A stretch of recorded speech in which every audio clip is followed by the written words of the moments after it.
Good evening, everyone, and welcome to yet another episode of the 13%.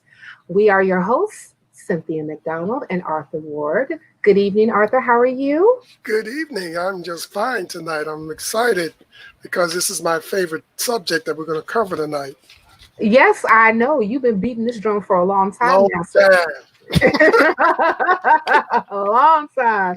So we're going to get into this discussion. But before we do that, let's get some housekeeping out the way. Everyone who is actually watching, make sure you like this video, subscribe to YFNA News, hit that bell so that you can get notification every time that we are live, whether it be the 13%, our sibling show in black and white that airs on Thursday evenings, and also political perspectives that comes on, I believe, on Wednesdays now, which is a political call-in show. We have our host, Ethan Michael, and also us guest hosts who are taking calls as we have discussions about political issues. And coming very soon, we're going to have our own YFNA News Sunday News channel, where, well, not channel, but show, where we'll be actually highlighting the week's news that, we find actually extremely exhilarating, important, something that you should know, all that great stuff. And also, if you like the content, consider being Patreon. It will help us out a great deal. And also, if you like, buy us a coffee. All those links are in the show notes below. All right, we got all that out the way. So we are going to be talking about local versus federal reparations. And we're going to have a very special guest to help us talk about that.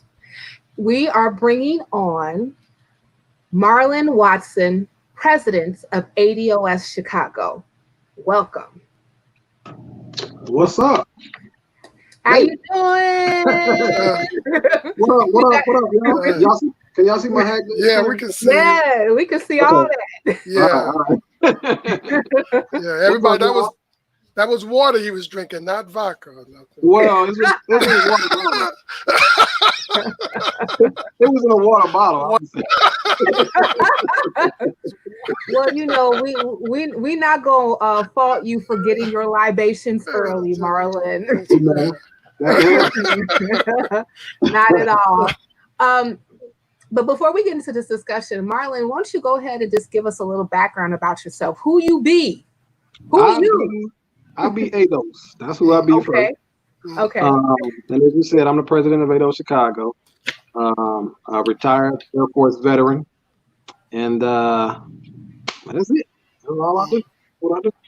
All right. And I'm excited to be on y'all's show for the first time. I'm super excited. Okay. Yeah, Yes. y'all like the ADOS peaches and herb, man. Y'all. Be united and it feels so good. Yeah, y'all do a really good show, man. I'm excited about it. I've been wanting to see some Chicago folks do a ADOS centered show, so I love it. I'm excited to be on the show. Well, we try to do the best that we can, Mr. Watson. So, but we are so happy to have you on to have this discussion. It's a very much needed discussion because, as I was just saying earlier, this particular whole thing actually has been a drumbeat that you and our vice president, where you at over there, have been beating for a very long time. And lately, what kind of brought this whole thing about having this conversation tonight is the recent resolution that passed in Asheville, North Carolina. And we're just going to go ahead and talk about that. And then also, all these different initiatives that are actually popping up all over different cities throughout the United States. So let's just get into it. So let's go ahead and pull up this. I'm going to pull up the USA Today article. Kind of goes over the resolution a bit. So let me go ahead and pull it up. And you can do that as well, Mr. Producer, Sarah. Oh, Arthur, the producer? No, I'm not the producer. No, Arthur. No, I'm not the I was like, no, Arthur's the co-host. So if we just scroll down, it's a bit. So I'm just going to read a bit of this for you all, and I'll probably skip around because I really want to get into what some of the points of the resolution is. This particular article was sent to me by several people who actually saw this posted, and he was like, "Cynthia, look, they actually did reparations in Asheville. Ain't that exciting?" I said, So in Asheville, North Carolina. In an extraordinary move, the Asheville City Council has apologized for the North Carolina city historical role in slavery, discrimination, denial of basic liberties to Black residents, and voted to provide reparations to them and their descendants. The 7-0 vote came the night of July 14th. Hundreds of years of Black blood spilled that basically fills the cup we drink from today, said Councilman Keith Young, one of the two African-American members of the body and the measure's chief proponent. It is simply not enough to remove statues. Black people in this country are dealing with issues that are systemic in nature. Okay, so I'm going to scroll down a bit to see if we can get into a little bit of what is in this resolution. Okay. So I'm going to go to the portion where it says increasing generational, excuse me, I can't talk today. Increasing generational wealth should be the focus, supporters say.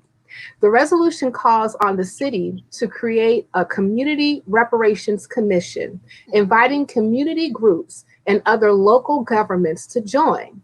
It will be the commission's job to make concrete recommendations for the programs and resources to be used. Councilman Shanika Smith, who is Black, said the council has gotten emails for those asking, what should we pay for what happened during slavery? Slavery is the institution that serves as the starting point for the building of the strong economic floor for white America while attempting to keep Black subordinates forever to its progress, Smith said.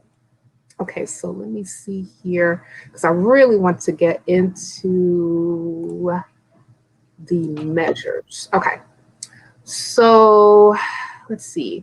The council allowed for an hour of public comment on the measure. Many who were not able to speak before vote while waiting for another hour-long comment period afterward, pushing the meeting late into the night. Most were in support. And I'm trying to see where they are getting into the whole thing about what is in this particular resolution. And I know it's here. Well, I can tell you what's in the resolution. Yeah, okay, so let's go ahead and pivot to Arthur, who is going to go ahead and tell us what's exactly in this particular resolution. And yeah, well, I printed a copy of the actual resolution okay, recently, cool. But I'll just capsule it down. Actually, now the resolution is called Supporting Community Reparations for Black Asheville, and it was done on July 14th, okay? Now, specifically Asheville, North Carolina, what this is this is a classic NARC and NCOBRA local reparations nonsense. When you read the actual resolution, it starts off with accurately describing the historic injuries to Black people. Then it goes into an apology. Then it calls on folks to create policy and recommendations. Then it calls on the creation of a commission. Then it calls on a report to be created. Then the specific term Black devolves into the gray area term minority. Then an instruction for a biannual update to the city council. Then around and around it goes with no conclusion or deadlines. It's a total nothing burger. And people are getting excited about this. Well, tell us how you really feel, Arthur. No money. Yeah, No I money. really want. Yeah, that was the main thing that I wanted to say. Is like Right. there is no money in this. No money.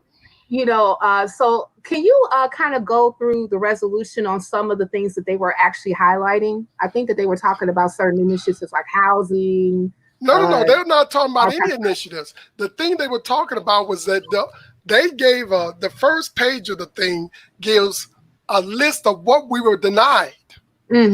But the whole thing itself does not give any concrete resolutions to everything that they listed.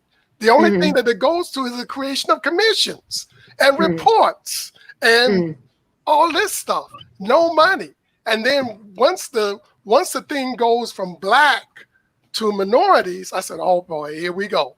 Because if you understand how it goes, you know, when it says minority, the order goes like this: white women, okay, Native Americans, Hispanics, DACA, black immigrants, and then us.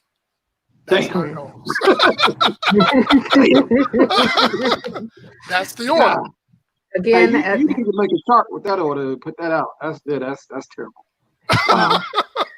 You know, and I think that, and not even though this is not necessarily on this particular resolution, but isn't that kind of like the order that is put in for the 10, 20, 30 plan that is exactly the order. Did? That's exactly the order. Yeah. Yeah. We're always last. This is you know, this is, I read the bill and I read the USA Today piece, and I agree with Arthur. It's a nothing burger. But you know what I find interesting though? What is even in the USA Today article, Sheila Jackson Lee was quoted, which I don't even think Sheila Jackson Lee should be leading the reparations charge. No, because she's Native. You know, she's Jamaican on both sides. But she did say in that USA Today piece, in so many words, that the local reparations that's not where it's at. She pretty much disagreed with the local pieces and suggested federal reparations is the key. So I got to give her credit for that. Yeah, but outside of that, this is it's a nothing burger, and I think I see a lot of politicians using it. And I'm kind of hesitant about just crapping on politicians using it, because I want to at least give them credit for trying. But it seems like they're using it to cover their own legislative inadequacy. Right. The things that they're supposed to do locally, like a lot of these local reparations bills, are include things like contracts, school funding. Right. In fact, in Evanston, they actually passed the bill, and they Evanston, Illinois, and they've concluded that it's going to be down payments for homes. It's going to be home down payment assistance. So now essentially you got to have good credit to get your reparations. Right, right. But at the same time, in Evanston, the majority of that financial assistance is going to be going to Caribbeans, not American descendants of slavery. And she made that very clear when she said, wait a minute, I quoted something of hers, because local reparations is also a way to hustle more resources into the pockets of Caribbeans. She said in the Evanston Roundtable newspaper, she said that she had heard from some people that Caribbeans should not get reparations. That's not where we are, in my opinion. In my opinion, we have to agree on this as a council. This is a local reparations that is based on damages that were specifically done in Evanston. This is not to compete with or replace HR 40. This is specific to Evanston, and we have a rich and extensive Caribbean community here in Evanston, and I have no intention of trying to exclude that community. That's what she said. Well, you know, it's not reparations. It's not reparations. But one of the things that I kind of wanted to go back to, especially with what's happening in Asheville, and I know that they tried to do that here in Chicago too, is that this commission piece, that really concerns me, because even if you have like resolutions to say, hey, we're going to look at this thing and we're going to come up with recommendations on how we're going to attack or deal with, you know, the social inequities that happen to Black folk in this area. The commissions usually don't have an end date of when they're supposed to disband. So even if you said like inside the resolution, they're supposed to meet what, bi-yearly? Is that correct? Biannually, yes. Biannually. Okay, so biannually, they're going to go ahead and make a report But the report could be, we still need to study so that we can come up with another report. And and another thing that I don't think that was in the particular resolution, but we know this is something that's in HR 40, that commissions are supposed to be getting a salary. And since we already know that, and Cobra and NARC helped actually make HR 40, and they're also helping to make these local initiatives for reparations, I'm pretty sure that there's going to be some type of parlay for salaries for these commissions. Right. So there's no oversight to say that, hey, in 6 months, you need to come up with some recommendations and they need to be blah, blah, blah, blah, blah, blah, blah. You know, so who's to say that these commissions aren't going to run forever and ever until the proverbial Jesus comes back, and then they're going to run after that? Who knows? You know, they did a commission here in Chicago, I think in 2005, the African American Slavery Commission. And Robert Blagojevich funded it with $500,000. The commissioners got their salaries or whatever, you know, and I think they did some Freedom of Information Acts to show that banks own slaves, which we all knew that already. We knew that. Yeah, after that, that was it. They got their commission, and that was it. So then in Chicago, that the one they were trying to get passed, they got a little smarter this time. The African American Slavery Commission was just for a time. This one was supposed to be for 20 years, and it was going to be funded with $1 million a year for 20. This is what I was told personally. It's going to be funded with $1 million a year for 20 years. And the $1 million was commissions for the commissioners, the people on the commission. And if they got any money outside of that, they would give it to non-for-profits of their choosing, et cetera, et cetera. So the commission was going to be the conduit or the fiduciary for the whatever reparations money they would get from the city of Chicago, and then they would disperse it to whom they see fit. So all the other issues with local reparations notwithstanding, that by itself should tell anybody that this is just a way for people to get to get paid.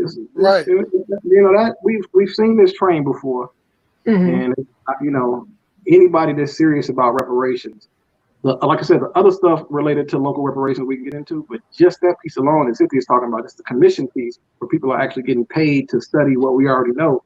Is that should tell you right there that it's a problem. You know, the other thing that, it's a whole lot of issues with this stuff.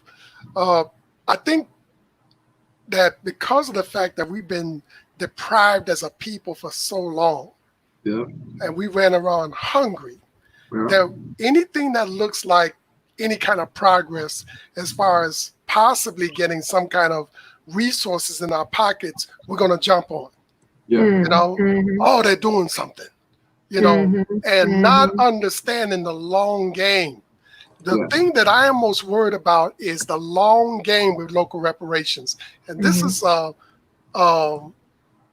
I'm saying in my piece when I talked about this before, that to label distribution and equity activities that should be done on the local level as reparations is conflicting messaging, especially to people that don't understand legalese and politics. Local reparations can be used as a form of nullification through the strategic interposition of lesser initiatives, which if these initiatives spread nationally, which they're looking like they're about to do, will potentially undermine and or eliminate the greater national reparations case. Local and state legislators may or may not be aware of this, or they may or may not care. But this is a danger again. This local reparations can technically be used as a political tool to destroy the possibility of reparations being expended at the federal level by reparations opponents.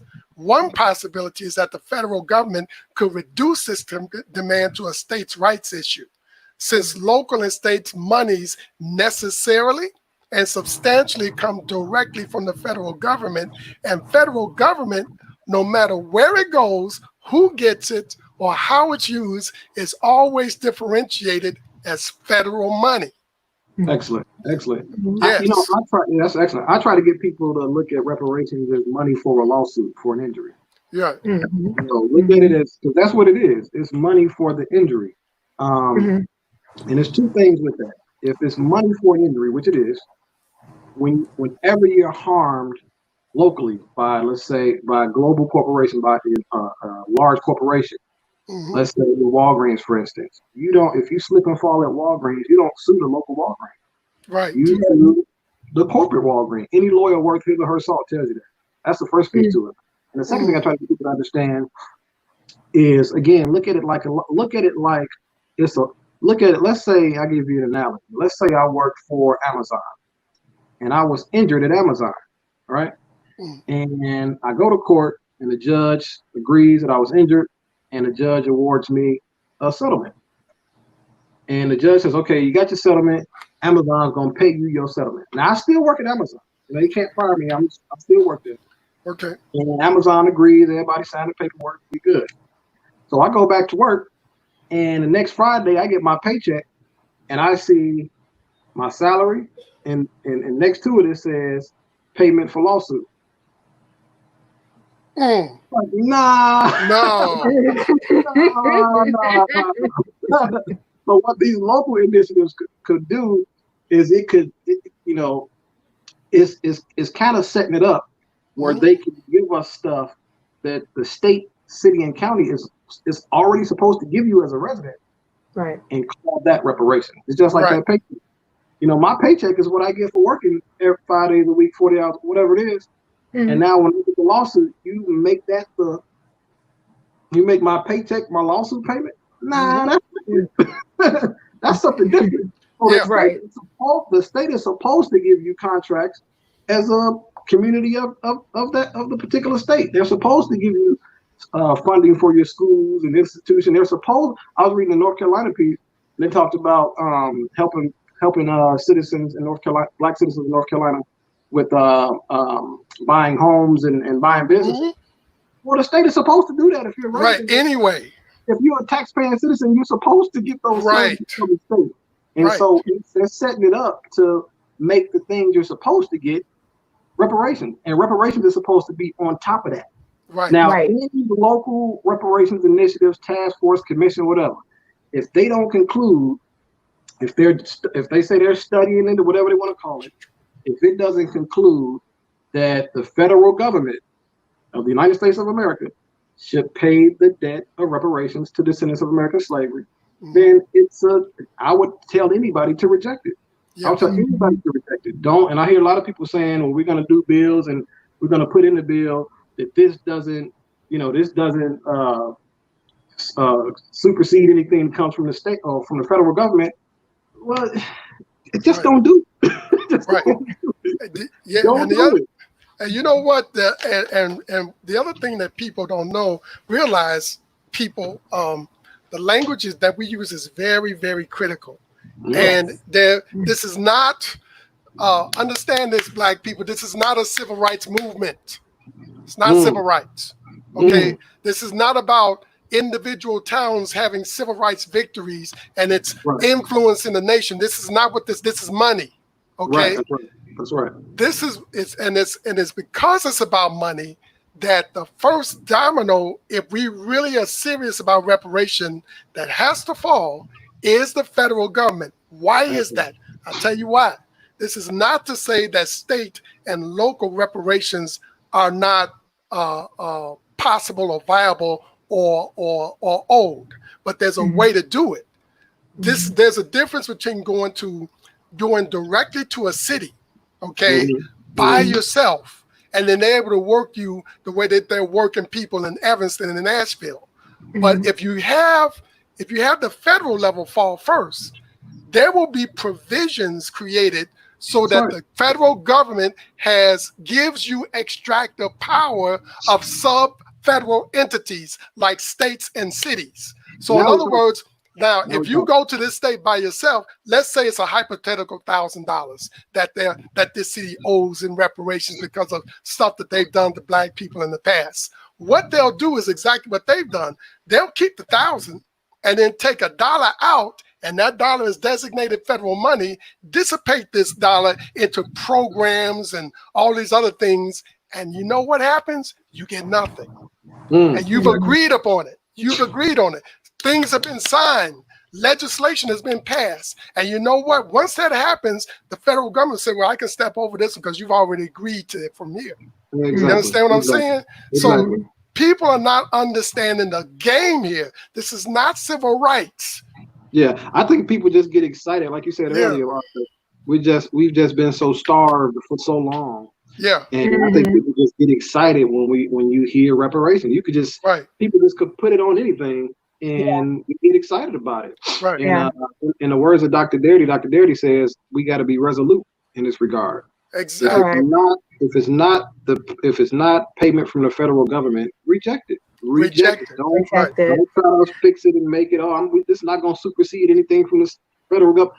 Just reject it. Reject it. Reject it wholeheartedly, and send the message that this is not something we accept. We're not taking anything less but federal reparations at a close of welfare.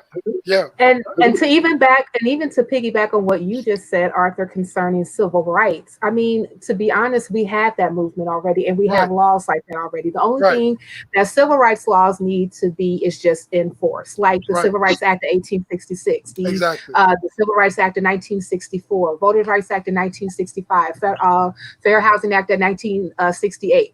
Those things just need to be enforced, because civil rights just basically means that, hey, guess what? Because you are a citizen of the United States, you're supposed to get the same treatment that everybody else gets. And that's what we're going to make sure that we do. However, this particular thing is always concerning about the debt that the United States owes its original citizens. Exactly. When I say original citizens, remember, we didn't really get a real citizenship bill until the 14th Amendment. Right. We really didn't get that. I mean, that's when you, of course, like you actually have naturalized citizens. If you were born here, of course, that you're considered a citizen. That's the first time that happened, and that's the first time that happened in 1866 after slavery was abolished in 1865. Yes, but at the same time, once we were still on United States soil, and they established the Declaration of Independence, we were automatically incorporated in this corporate entity that we call the United States, whether we had specific laws or not. You understand what I'm saying? In other words, the 13th, 14th, and 15th Amendment, along with the Civil Rights Act of 1866, cemented this, But once they established that, they couldn't send us anywhere. That's why they had debates about this stuff, because they knew they couldn't. Right. Well, when I was talking about as far as like written into law concerning us being citizens, that did not happen until the 14th Amendment. Right. And that's why I say original citizens. Right. But regardless, reparations is a debt. It's not supposed to be anything else but what you owe the people that you harmed. Yes. I mean, if we want to go ahead and pull up the definition, we can, but that's basically what it means. And rather than looking at us from the standpoint of generationally, from a legal and legislative standpoint, let's put in our minds and look at ourselves as entities. No matter how old they are, the injuring entity, the United States still exists, and the injured entity, ADOS, still exists. So now, what are we going to do at this point? Yeah, like I said, I try to get people to look at it as a lawsuit settlement for an injury. That's all it is. Exactly. It's a lawsuit settlement for an injury, and all the stuff the state is supposed to do, they're supposed to do that anyway. So the thing is, if another perspective to look at, if we start doing local reparations and that becomes the thing, local reparations in terms of, or local, I won't even say that, local resource share in terms of, a fair amount of contracts, fair amount of school funding, whatever agency is at the state and city level, a commensurate amount of resources in that regard will help to make those people a better a middle class. It will help. But reparations will make us an elite class. Okay. Local resource share will help to lift our economic base a little bit, but it won't close the wealth gap, obviously. Well, so I will say it will help to make us a middle class, but reparations on top of that would make us an elite class. And we got to make sure that what the investment our ancestors left us in this country is to make us an elite class of people. Right. That's what we should do. So if reparations they talk about isn't going to do that, that it's not reparations. Well, I made a suggestion. I said that if states, counties, and municipalities are sincere about materially atoning for historical local injustices towards Native Black Americans, they may start by not labeling any special initiatives or pro-offered policies for them as reparations. If I may suggest the term special equity initiatives or SEIs, I believe that would be an improved labeling of such actions. These SEIs, if structured properly, will be immovably specific in practice, precisely worded in documentation and law, and their provisions and benefits should never be expanded or overlapped to include other groups in perpetuity if you're sincere. Yeah. How's that? Yeah, I love that. Yeah, okay. Labeling, wording is important. Right. Wording is extremely important. Yeah, very much so. Right. Yes. Language matters. Right. It very much so matters. Even like I know that I want to even go back to this other article from Yahoo, where it talked about local reparations efforts are good, but they don't go far enough. Right. Mm-hmm. And I wanted to highlight this one portion of this article where it said proponents of federal reparations argue that localized efforts at atonement, while appreciated, do not go far enough. Right. And they argue that nationwide protests and shifting views on Black Lives Matter could be fertile ground for a long desired federal bill on reparations, with the renewed calls for H.R. 40, a House bill that would designate a commission to study and to develop reparation proposals for African Americans to finally get its day on the House floor. And I believe that this is the portion that you talked about, Marlon, where it says, "I am very pleased and thank them for their affirmation, but the country doesn't run by local cities, jurisdictions." Right. Representative Julia Jackson Lee, Democrat, Texas, told Yahoo News of local efforts at reparations. It's run by the federal government. Wow. So even she disagrees. Like I said, I don't want her running the program. No, but definitely. Of course not. No. Even she disagrees with the NCOBRA and NARC position and these local elected officials. Mm-hmm. That reparations should not be a local thing. No other group. When Native Americans get it, when Jews get it, when the Japanese got it, they got it from the federal government. Right. So why does it have to be different with us? To me, it's just a trick. I'm starting to call these things Judas goats. Judas goats. Explain what it is, Marlon. The Judas goat. I did a video on this a while ago. A Judas goat is a goat on a farm, and it's usually a black goat. Mm. And the Judas goat's job is to get real cool with the other sheep and stuff like that, and then it leads the sheep around. And when it's time for slaughter, the Judas goat gets with the other sheep, herd them up, and then he starts marching towards the slaughterhouse. And he's out there by himself, and there's a bunch of hundreds of goats behind him. And once he gets to the slaughterhouse door, he dips off to the left or the right real quick. But there's so many sheep behind him that they can't turn, so they go straight into the slaughterhouse. So the Judas goat's job is to lead the other sheep into the slaughterhouse. Wow. And that's what I'm trying to see these local initiatives as. It sounds good, it looks good, but when you get to the nuts and bolts of it, it's going to end up in slaughter. Because if they do them, and the federal government says, well, we want to start doing local reparations, and 10, 20 years later, we're still the poorest people in the country, and the wealth gap hadn't closed, they're going to say, well, we gave y'all reparations. Right. I'm gonna say, no, you didn't. You gave us a Judas goat. That's what you did. And whenever I see, initiatives like this or politicians using the word black or a black initiative or a black issue, and then behind it and inside of it is stuff for minorities and people of color, that's a good stuff. Yeah. Use us up front.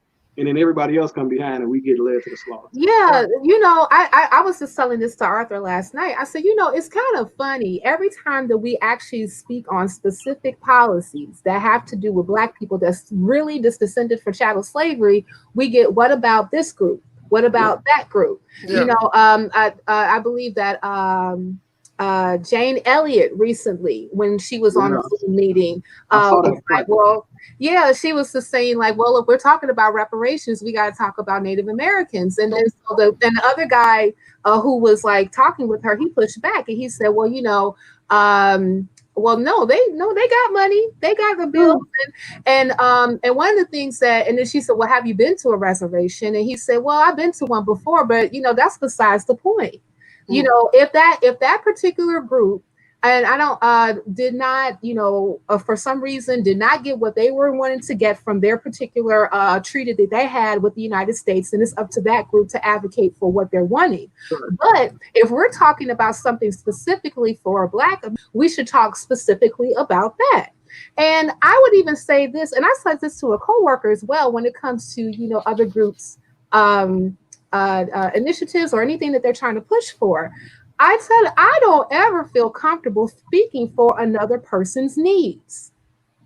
I mean, like, it's kind of like if, like, say, for instance, if my sister wants to buy a dress, but I'm not really sure. I don't know if she wants the dress, but I don't know her size. I don't know her I don't know what color she wants.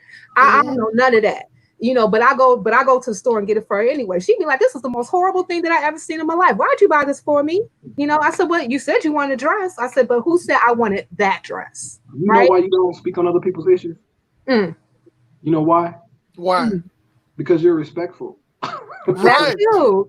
Isn't that what I said last night? Yeah. I was like, I respect you. And yeah, that's what I said. Well, number one, I'm not going to really know exactly what your needs are for you. And two, it's not up to me to insert myself in your conversation of what is for you. That is disrespectful. That's dishonest. That's disingenuous. And I would not. The bottom caste is not supposed to be respected. We're supposed to be the bottom caste. And I bet, you know, and for me, Jane Elliott, and I used to like her. Me too. Until today. I was like, nah, dude, you're done, bro. You showed your true colors. That's Judas Golding right there. Like, she built her whole career off slavery, off the backs of the injustices that happened to Black folks, off Dr. King's death. After Dr. King was assassinated, she started her career. Right. That's how her career started. And I actually would have thought that. I wouldn't have thought that she would have said that. I'm glad I actually heard it. Huh? I was shocked. I was shocked too. I was shocked. I was like, oh no. I would have asked her, why don't you go to Native Americans and tell them to include us? Right. Have you ever done that? Right. No. When they get, because truth be told, all Native, like, it's 400 something tribes, but all of them aren't poor. Let's be clear. All of them aren't poor, and not all of them. A portion of them own slaves. Right. The five civilized tribes. Europeans and many of them were slave catchers. Europeans didn't know the land. Contracting. They didn't know the land, so how could they stop? You know, there was one documented slave revolt a year. This is just documented. Okay, so there was one documented slave revolt every year in America. How did they stop these revolts, and how did they catch slaves? To me, if you ask me, it's from people that knew the land.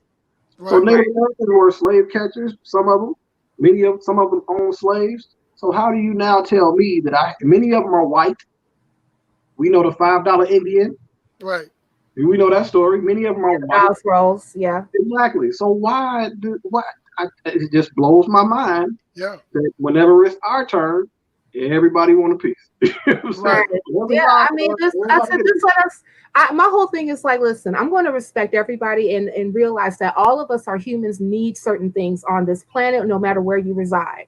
However, at the same time, when it comes to what I need you just to disassociate yourself from this conversation, so I can actually articulate what it is that I need as an individual, what we need as a group, period. And, you know, let's be respectful.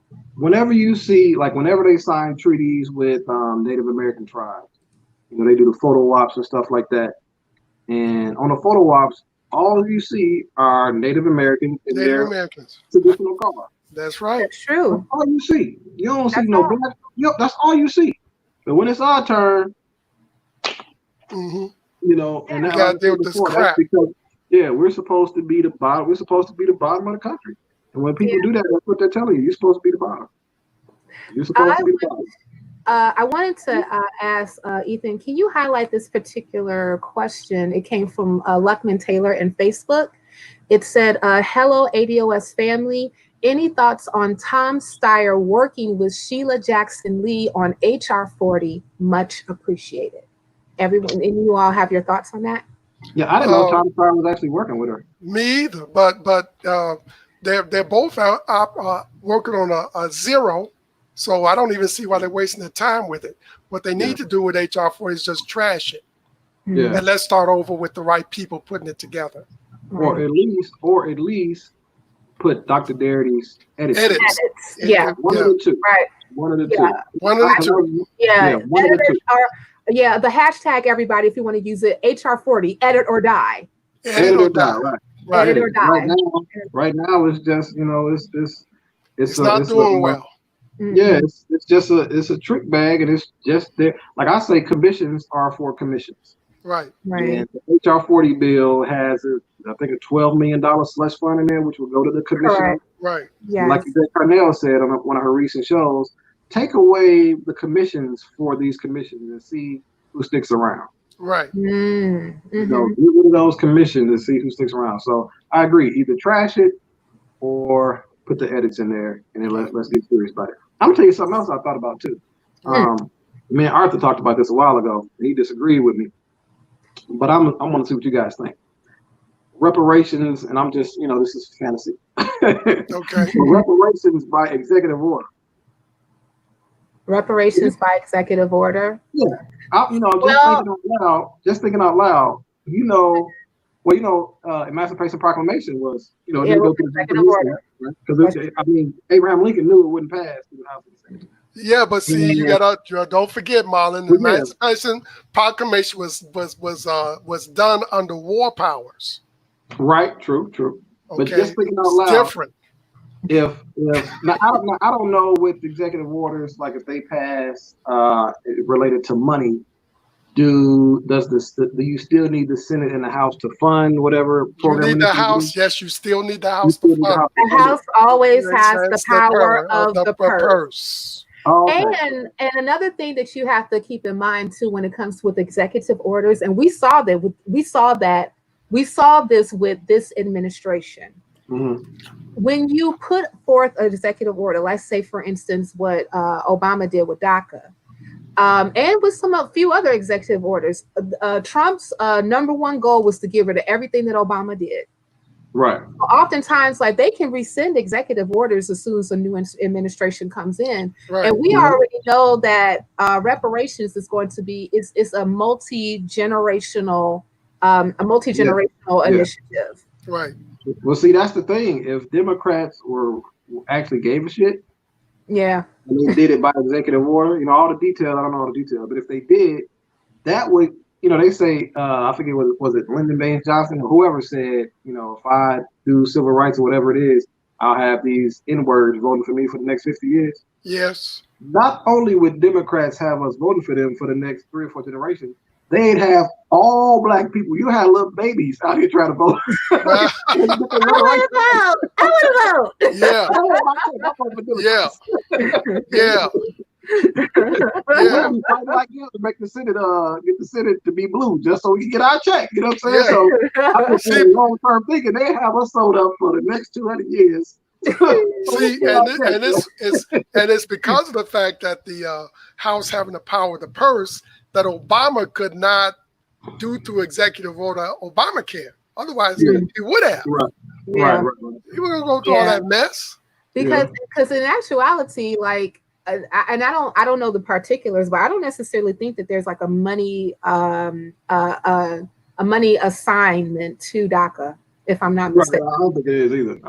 Yeah, I don't. So it's there's something like that. Even though he was really trying to get that to be more immigration reform in the House and Senate, but they really wasn't going for it. So that's why he made an executive order. But going back to so we basically talked about why local reparations are bad. So I wanted to highlight something that Dr. Darity said, and he said this in the Roosevelt Institute.org when he wrote, "True reparations are a national debt." And this is like, I think this is like the piece de resistance when you put it on top of why that you should just completely trash local reparations. Yeah. He said total expenditures for state governments in fiscal year 2020 for all purposes will be approximately $2 trillion. The same thing that the federal government completely released, in the CARES Act, and talking about doing another $2 trillion. I just want to put that caveat in there, which is nowhere near that the at least $10 trillion required to close the gap. Notably, unlike the federal government, state governments are not the purveyors of a sovereign currency that would enable them to be unconstrained by an advanced collection of tax revenues. That's right. Yeah. So in other words, they don't print money. The states don't print money. And they have budget constraints. You don't have that issue on when the federal government wants to print some money. They just print the money. Even if they did start passing reparations on a local level, states could easily say, "Well, we don't have the budget this year, so you done set your lifestyle on these reparations we're giving y'all. You have to change your lifestyle now because we got we got the budget for the money." You know what I'm saying? Exactly. We don't have those issues on the federal level, as we just saw. When CARES Act passed, I had a couple of friends that have been opposed to reparations because they said, "How we gonna pay for it?" I had a couple of friends call me and said, "Man, I gotta apologize, man. Y'all was right." I'm like, "Yeah, I know. That's what we trying to tell y'all." Right. It's not that difficult. They can pay it if they want to pay it. Right. They just don't want to. Right. You gotta make them. Exactly. That's the thing. Like, I know there was a few people who was talking about, reparations, $10 to $12 trillion, and that's just the low number. Is too much, and it's going to bankrupt the country. And I was like, no, it's not. I said, how much exactly is what the country's worth? Isn't it like almost like 280 trillion? Something like that. Something crazy, yeah. It's very high. Yeah, so it's like even with that, we're talking about 10 to 12 trillion over some generations, 40, 50 years. And that's the low number. Right. They did COVID distribution and a couple of weeks that money was gone? No. Less than a week. All right. God. Yeah.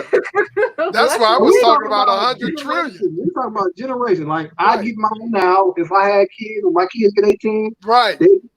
So we're talking about generations of distribution. That's right. That's why I said 100 trillion. Yeah. I don't necessarily have an issue with 100 trillion. I don't really, and that's all I'm gonna say about that. But I don't have a problem with that.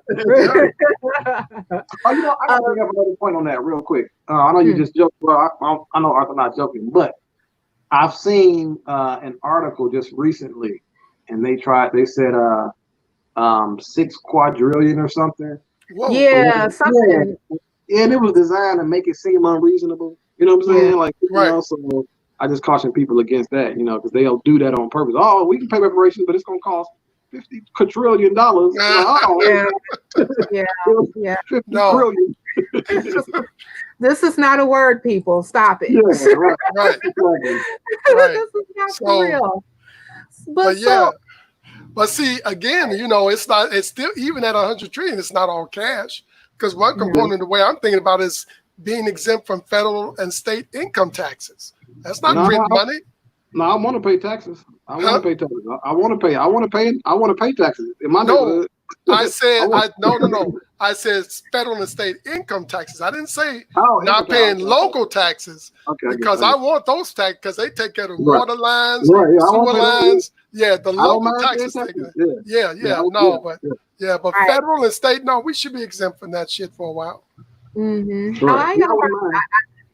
To be honest with you, I don't have a problem not paying taxes at all ever in life. I'm just saying.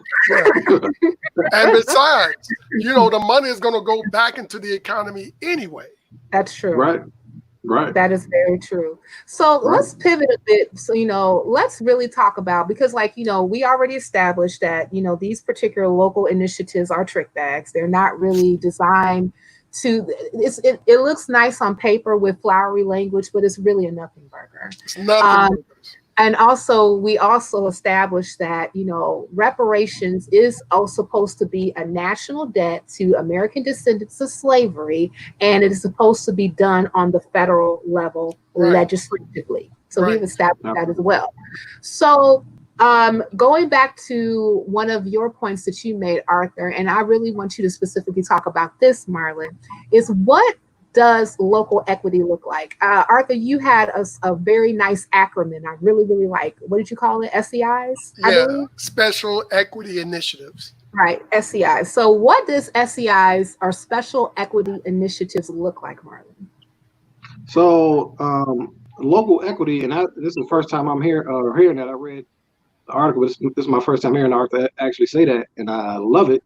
But it's basically, in a macro sense, it's just a fair share, or I'll say commensurate share, of local resources. So for instance, in the state of Illinois, there's a $46 billion capital bill.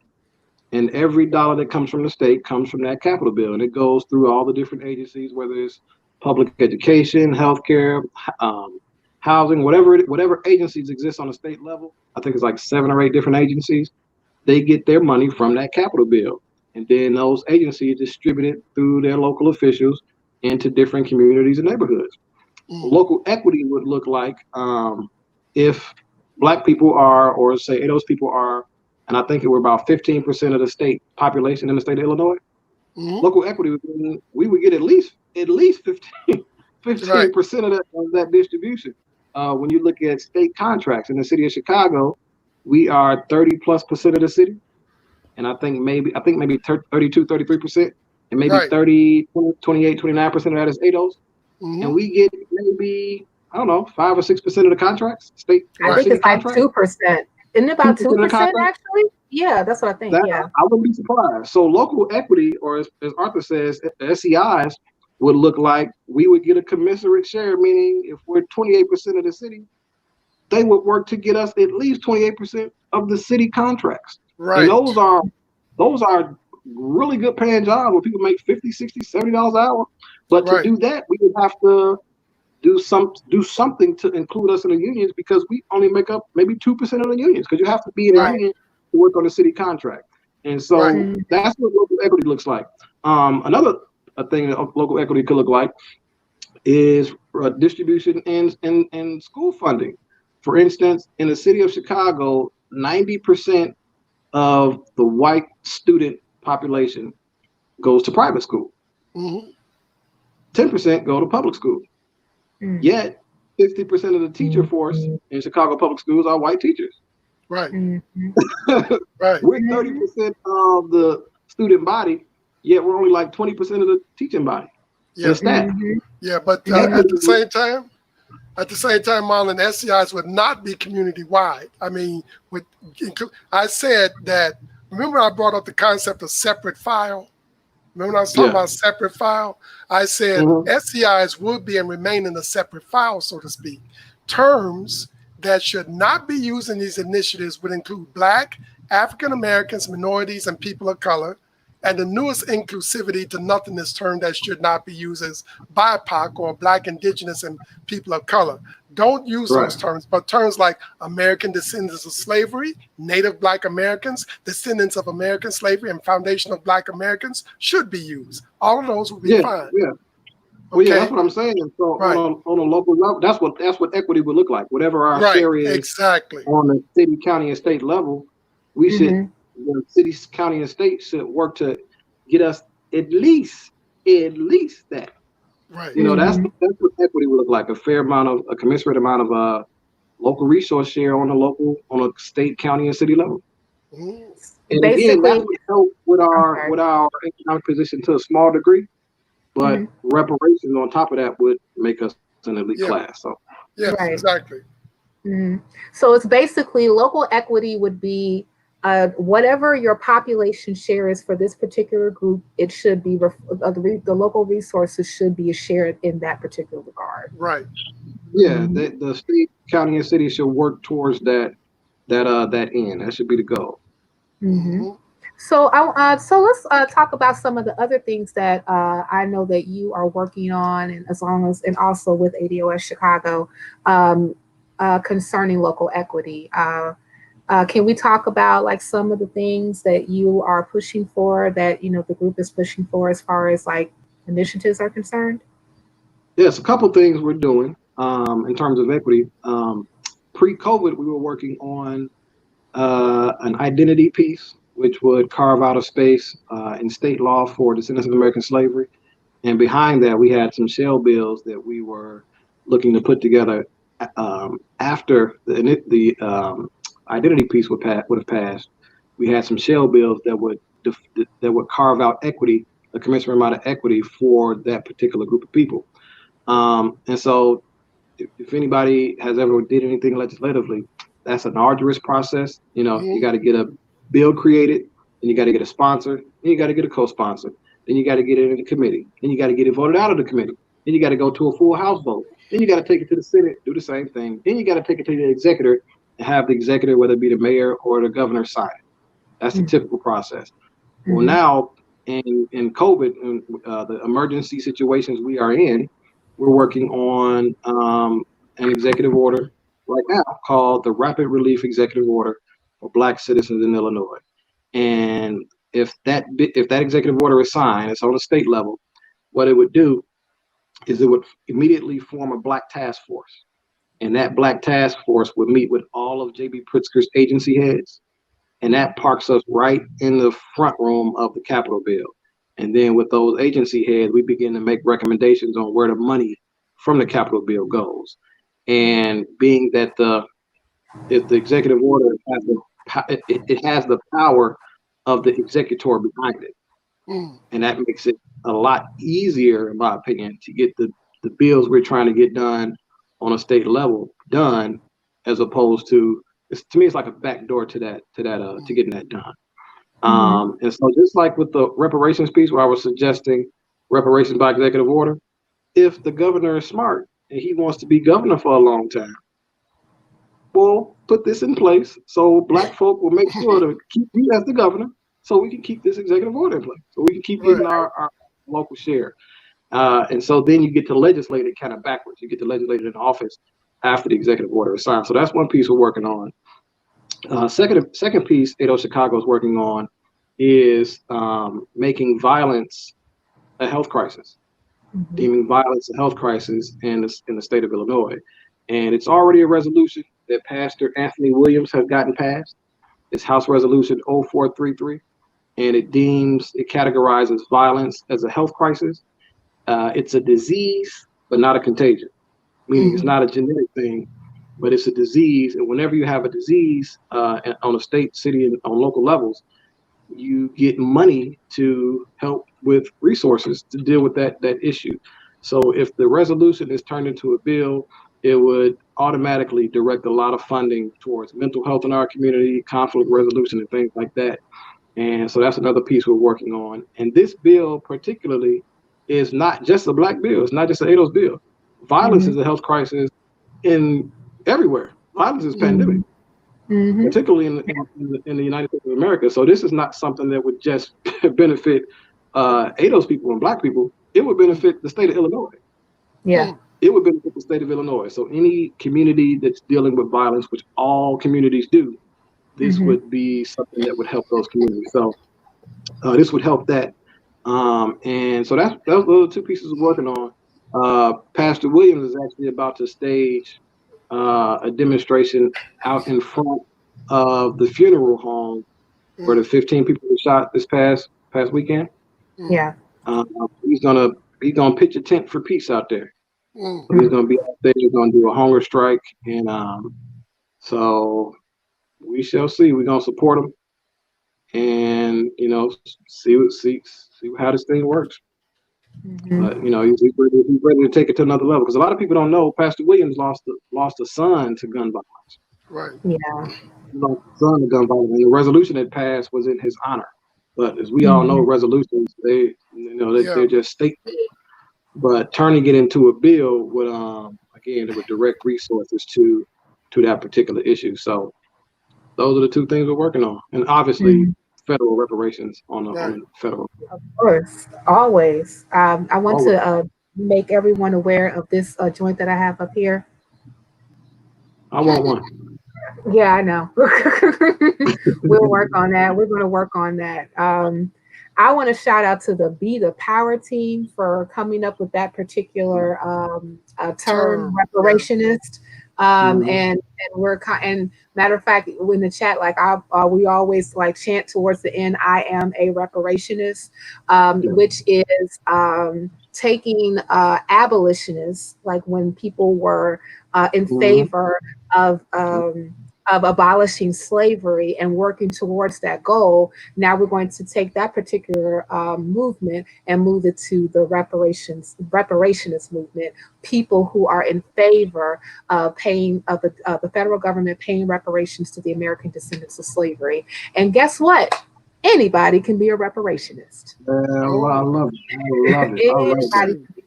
Anybody can be a reparationist. So so shout out to them. Yeah, shout out to Be the Power, man. That could be a that could be a litmus test. Are you a reparationist? Yes. If you're not a reparationist, I don't know if I want to get with you. Exactly. Yeah, exactly. Like I heard a lot of Jews or a lot of legislators say Jews, and I know legislators personally say they get asked by Jewish people, "What are you going to do for Israel?" Right. Yeah, and so are you a reparationist could be our litmus test. Like, are you a reparationist? Yes or no? Like, we ain't got to go all around the world. Yes or no? Yes or no? I ain't got to get into the details. Yes or no? So right. That's a good idea.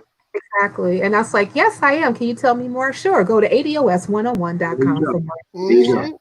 Yeah. But no, anybody could be a reparationist. Anybody can support initiatives on the federal level, even on the local level, to really make our communities better. And even talking about violence as a health crisis, one of the things that I was really pondering on, especially what happened with these 15 people who got shot in front of the funeral home on the south side of Chicago. And it's and one of the things that I learned later on is that the person who they were attending that funeral was a person that got killed in Inglewood. And there was an actual organization or advocacy group, I think Mothers Against Gun Violence, that was trying to tell CPD that there may be a retaliation that would happen, and so please make sure that they had more security and support in that area. And it really didn't happen until after the fact. And one of the things that I know that a lot of us that's in our communities have been really talking about violence, and especially how it gets rampant. Even when you look at Chicago, it gets so rampant, especially in the summertime, right? And a lot of people's like, what do we do? What do we do? And I said, well, here's the thing. Whole communities are not violent. That's right. That's right. Whole communities are not violent. That's right. If you, one of the things that happens to have done in communities like ADOS communities is that they are very poor. They are impoverished communities. And of course, we already know the correlations that happen with that. So if you make a gallant effort to make communities whole, then the violence portion, a lot of the things that we actually deal with as a people would actually be virtually non-existent. I'm not going to say it's going to completely go away, because you're always going to have like some riffraff out there, whatever. Human. But I call back to back up a little bit. I call the three initiatives ADOS is working on, ADOS Chicago is working on. I call it the Trinity of social justice, and I believe if we get these three things done, all of our questions will be answered. One, obviously reparations. on a federal Sure. level. Two, the executive order to, foster equity on a local level. And three, making violence a health crisis. Those three things right there are really interconnected, and they would answer a whole bunch of the issues we have in the Black community and in America. It would help America. Yes, those things being done would help America. And so the trinity of social justice, if we can focus on those three things, which again, they're all interrelated, interconnected, I think we can really deal with some of the issues that's going on in our community. And a lot of people think that this is like something new, and Cynthia just mentioned whole communities don't do this. Well, I don't know if y'all remember the Valentine's Day massacre. Yes, in Chicago. Didn't they shoot up the funeral? Sure did. Yep. And there was a lot more people died with that one. So the Italian community back then during Prohibition was crazy violent. Everybody knows that. They were crazy violent. They worked in the underground industry, illegal market. Prohibition. Prohibition. And they were gangs and they were violent. But now the Bank of Italy, which was their bank, is now the Bank of America. They're fully American. They have a strong middle class. They have a true American class system. And you don't see them shooting up funerals no more. Right. The same thing will happen to us. Right. We have an opportunity to be made whole, just like Italians were, just like the Irish were. We'll be fine. We'll be all right. We'll be all right. So it's not a novel idea. It's just we need to be made whole. Like W.B. Du Bois said. He said being poor is hard, but being a poor people in a land full of dollars is the bottom of hardship. That's where we at. Yeah. We're poor people in a land full of money. Yeah. And he said this way back then when the wealth gap was probably, 0 to 10 trillion. Now it's 1,700 to 100 trillion. Right. Yeah. Exactly. I mean, I felt that 100 trillion was a deal. They really had to take it. It is. It's a deal. This is a deal, America. Make it happen. Take it, man. But yeah, so that's all we need, man. We need wealth and money to be able to be fully American. And the stuff that these kids were knocking out the windows in stores to get. We need the money to be able to afford it, and we won't bust our windows to get it. That's exactly right. We will not be. We won't be a Jasmine Sullivan song and busting windows out anyone's cars. Exactly. So, exactly. Yeah, but you know what? But the conversations like this are important because at this point, it's not a they no more. It's us. We have to take full responsibility of making this happen in an overall sense, but also shepherding it correctly. Right. Otherwise, we're going to get $1 for every $500 that's owed to us. If we don't do this right. Yeah. Real talk. If we don't do this right, we're going to get played real good. We're going to get played, and we have to, it's a lot of fronts. We got a lot of white oppositionists. We got a lot of oppositionists in other ethnic communities. We have kufi heads in our community that are trying to direct whatever reparations we get into the wrong direction. So it's a lot. It's a lot of balls in the air that we got to deal with. Yeah. Right. So I would say, don't get excited over something that just says reparations. Exactly. And just to piggyback, we do not have any issues with kufis, but we do have issues with people who wear their kufis too tight and start thinking really crazy and don't even know what the heck they're talking about. And we have a lot of problems with Hotep Babel. Right. I got a kufi. I own a kufi for the record. I got a kufi. Get rid of it. Right. I'm looking at my.